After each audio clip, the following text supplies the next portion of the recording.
अवधूत चिंतन श्री गुरुदेव दत्त. श्री स्वामी समर्थ. तुम्हा सगळ्यांचं स्वामी श्रद्धा या युट्यूब चॅनलवर खूप खूप मनापासून स्वागत. स्वामी कृपेने तुमचा आजचा दिवस शुभ जाओ. स्वामी महाराज तुमच्या सर्व चांगल्या इच्छा पूर्ण करोत हीच मी माझ्याचरणी प्रार्थना करते आणि आजच्या व्हिडिओला सुरुवात करते. तर आजच्या व्हिडिओमध्ये आपण बघणार आहोत की आपल्या सर्व महिलांचे आवडतीचे व्रत ते म्हणजे मार्गशीर्षचे गुरुवारचे व्रत.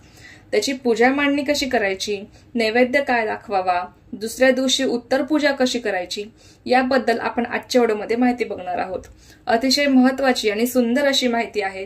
हे व्रत आपल्या सर्व महिलांचे आवडीचे आहेत, कारण या व्रताचे प्रत्येक महिला अनुभव आलेच असतील. मला सुद्धा आलेले आहेत. खूप सुंदर असे व्रत आहेत. हे व्रत पुरुष सुद्धा करू शकतात किंवा स्त्रिया सुद्धा करू शकतात. तो व्यक्ती हे व्रत मनोभावे श्रद्धेने करतो त्याच्या इच्छित मनोकामना पूर्ण होण्यास या व्रताने मदत होते. महालक्ष्मीच्या कृपेने त्यांच्या घरामध्ये कधीही कशाचीही कमी पडत नाही. त्यांच्या घरामध्ये धनधान्य हे भरभरून राहत असते. तर चला ही पूजा मांडणी कशी करायची ते आता आपण बघूया. तर सर्वप्रथम आपल्याला दिवा प्रज्वलित करून घ्यायचा आहे, कारण अग्निदेवाच्या साक्षीनेच आपण कोणतीही पूजा करत असतो. त्यानंतर बघा इथे आपल्याला कलश ठेवायचा आहे. कलशासाठी मी इथे तांदळाची रास टाकलेली आहे. तुम्ही तांदळाची किंवा गव्हाची रास सुद्धा ठेवू शकता. त्यावर आपल्याला कलश ठेवायचा आहे. तुम्ही तांब्याचा तांब्या तुमच्याकडे असेल तर तांब्याचा तांब्या घ्या, नसेल तर स्टीलचा घ्या.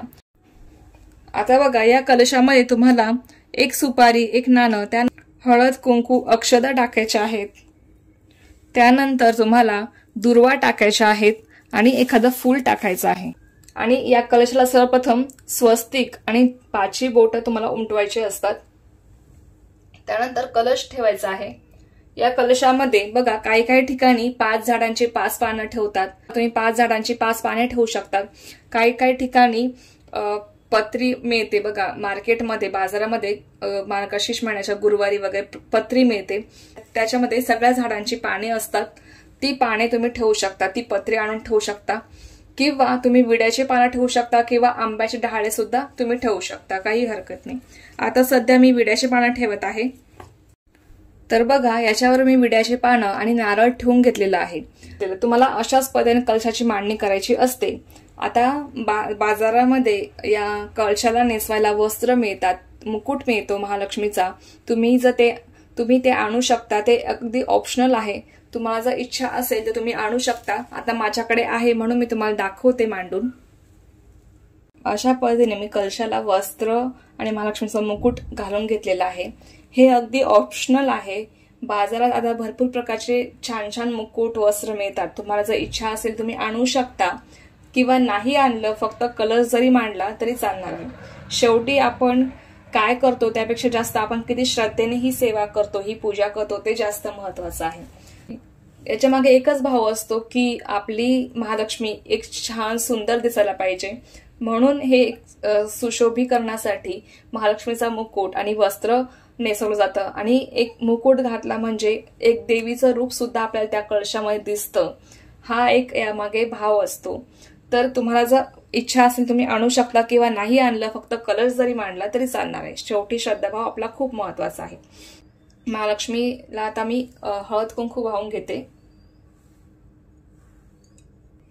हळद, कुंकू, अक्षता. त्यानंतर बघा आता आपल्याला गणपती बाप्पाची स्थापना करायची आहे. गणपती बाप्पाची स्थापना करताना विड्याची 2 पाने ठेवून घ्यायची. त्यानंतर आपल्या देवघरात जी गणपती बाप्पाची मूर्ती असते त्या मूर्तीला ओम गण गणपते नमः हा 11 वेळेस अभिषेक करून ती मूर्ती तुम्हाला विड्याच्या पानावर ठेवायची असते. मी तुम्हाला थोडक्यात करून दाखवते. ओम गण गणपते नमः, ओम गण गणपते नमः, ओम गण गणपते नमः, ओम गण गणपते नमः, ओम गण गणपते नमः, ओम गण गणपते नमः, ओम गण गणपते नमः. तर ओम गण गणपते नमः या मंत्राचा 11 वेळेस जप करून किंवा गणपती अथर्वशीर्षाचं पठण करून तुम्ही गणपती बाप्पाच्या मूर्तीवर अभिषेक करू शकता. त्यानंतर ही मूर्ती स्वच्छ कापडाने पुसून तुम्हाला विड्याच्या पानावर ठेवायची आहे. खाली अक्षरा टाकायच्या. तर तुम्हाला गणपती बाप्पाची मूर्ती ठेवायची आहे. तुमच्या देवघरात जर महालक्ष्मीची मूर्ती असेल ती सुद्धा तुम्ही इथे ठेवू शकता. त्या मूर्तीवर तुम्हाला श्री सूक्ताचं पठण करून किंवा ओम श्री महालक्ष्मी नमः या मंत्राचा जप करून अभिषेक करायचा आहे। आणि ती सुद्धा मूर्ती तुम्हाला इथे विड्याच्या पानावर खाली अक्षर टाकून अक्षदांना हळद कुंकू वाहा, नंतर मूर्ती ठेवा।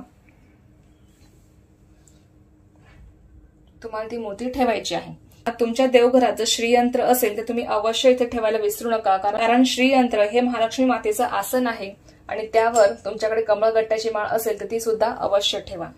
तर अशापर्यंत तुम्हाला ही पूजा मांडणी करायची आहे। त्यानंतर आता बघा, गणपती बाप्पाला आपल्याला हळद कुंकू अक्षदा व्हायच्या आहेत। ओम गण गणपतये नमः, ओम गण गणपतये नमः, ओम गण गणपतये नमः, ओम गण गणपतये नमः। वक्रतुंड महाकाय सूर्यकोटी समप्रभ निर्विघ्नं कुरु मे देव सर्वकार्येषु सर्वदा। त्याचप्रमाणे महालक्ष्मीच्या मूर्तीवर सुद्धा हळद कुंकू अक्षदा वाहून घ्यायच्या। ओम श्री महालक्ष्मी नमः, ओम श्री महालक्ष्मी नमः, ओम श्री महालक्ष्मी नमः। त्यानंतर त्यांना एक एक फूल आपल्याला अर्पण करायचं आहे। गणपती बाप्पाला लाल कलरचं फूल असेल तर अवश्य अर्पण करा, नसेल तर कोणतंही फूल अर्पण केलं तरीही चालणार आहे।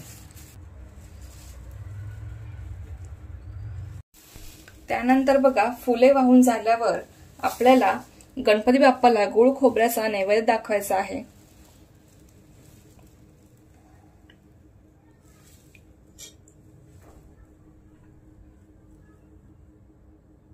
ही सेवा करताना, ही पूजा मांडणी करताना, हे व्रत करताना आपल्यामध्ये श्रद्धाभाव असणं खूप महत्वाचं आहे। कोणतीही मनात शंका न ठेवता हे व्रत करा, तुम्हाला खूप सुंदर अनुभव आल्याशिवाय राहणार नाहीत। प्रत्येक महिलेला याचे अनुभव येतात, बऱ्याच जणांनी याचे अनुभव घेतले आहे या व्रताचे। तुम्ही सुद्धा जर करत नसाल तर या वर्षीपासून नक्की करायला सुरुवात करा। पूर्ण श्रद्धेने मनापासून हे व्रत करा। त्यानंतर तुमच्या देवघराचं शंख घंटी असेल तर ते सुद्धा इथे ठेवायला विसरू नका। त्यानंतर बघा, तुमच्याकडे घरामध्ये जे काही फळे अवेलेबल असतील ती तुम्ही इथे नैवेद्य म्हणून दाखवू शकता। जर फळे नसतील तर तुम्ही दूध साखरेचा जरी नैवेद्य दाखवला तरी चालणार आहे। संध्याकाळी जे तुम्ही उपवास सोडताना जे काही बनवणार आहात तो नैवेद्य दाखवून तुम्हाला तो नैवेद्य ग्रहण करायचा आहे, लक्षात घ्या। बघा, माझ्याकडे इथे गजलक्ष्मी आहे म्हणून मी इथे ठेवून घेतलेली आहे। तर अशा एकदम साध्या सोप्यापर्यंत तुम्हाला पूजा मांडणी करायची आहे। त्यानंतर बघा, तुमच्याकडे घरात जर महालक्ष्मीचा फोटो असेल तुम्ही फोटो ठेवू शकता, मूर्ती असेल तर मूर्ती ठेवू शकता। जर तुमच्याकडे फोटो किंवा मूर्ती दोन्ही नसेल तर तुम्ही हे जे महालक्ष्मीची पोथी आहे आपल्याला व्रताची ती तुम्ही इथे ठेवून तुम्ही त्याची पूजा करू शकता। त्या पोथीला सुद्धा तुम्हाला हळदी कुंकू अक्षदा व्हायच्या आहेत।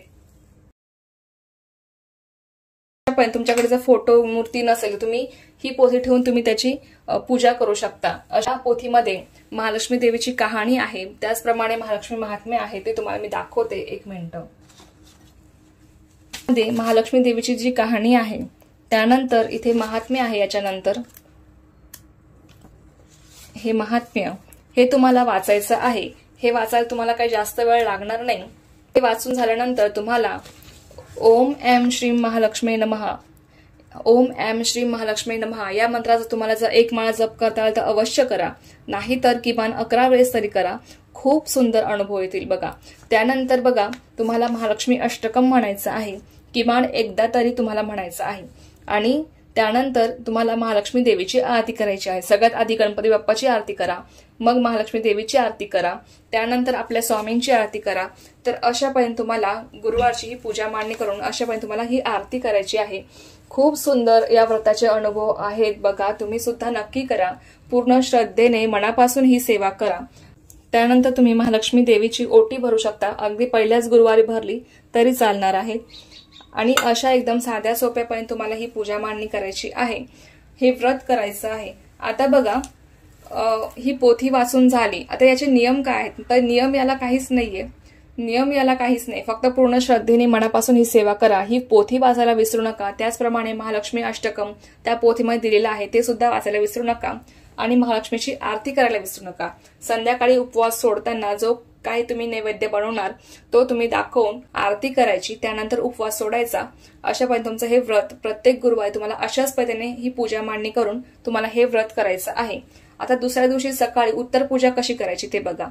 दुसऱ्या दिवशी म्हणजे शुक्रवारी सकाळी तुम्हाला कलशातलं जे पाणी आहे ते संपूर्ण घरामध्ये थोडं थोडं शिंपडून द्यायचं, टॉयलेट बाथरूम सोडून। त्यानंतर उरलेलं पाणी तुम्ही झाडांना टाकू शकता। त्यानंतर ही जी विड्याची पानं आहेत ती तुम्ही निर्माल्यात टाकू शकता। हे फुलं आहे ते निर्माल्यात टाकू शकता। गणपती बाप्पाची महालक्ष्मीची मूर्ती आपल्या देवघरात आपल्या त्यांच्या जागेवर तुम्हाला ठेवायची आहे। कलशाच्या खाली जी आपण रास ठेवलेली आहे गव्हाची किंवा तांदळाची ती तुम्हाला तशीच जपून ठेवायची आहे। 5ही गुरुवार तुम्हाला त्याच राशीवर कलश मांडायचा आहे, लक्षात घ्या। त्याच तांदळावर तुम्हाला कलश मांडायचा आहे आणि नारळ सुद्धा तुम्हाला 5ही गुरुवार तेच ठेवायचं आहे, ते बदलायचं नाही।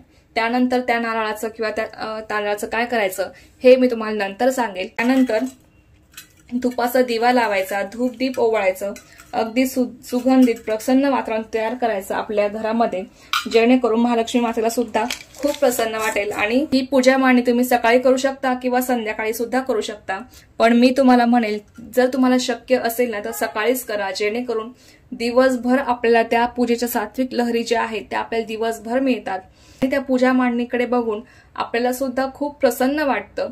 म्हणून तुम्हाला जमलं तर सकाळीच पूजा मांडणी करा। ज्या महिला जॉबवर जातात जमलं नाही सकाळी पूजा मांडणी करायला तर तुम्ही संध्याकाळी जरी पूजा मांडणी केली तरी चालणार आहे। शेवटी आपला भाव महत्वाचा आहे।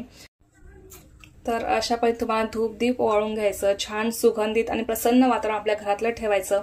तुमच्याकडे जर गुलाबाचं अत्तर असेल तर तुम्ही अत्तर सुद्धा महालक्ष्मीच्या मूर्तीला तुम्ही लावू शकता। आणि बघा तुमच्याकडे जर मूर्ती नसेल ना चांदीची किंवा कुठलीही तर तुम्ही दिवाळीला जी मूर्ती आणलेली आहे मातीची ती सुद्धा तुम्ही ते ठेवू शकता।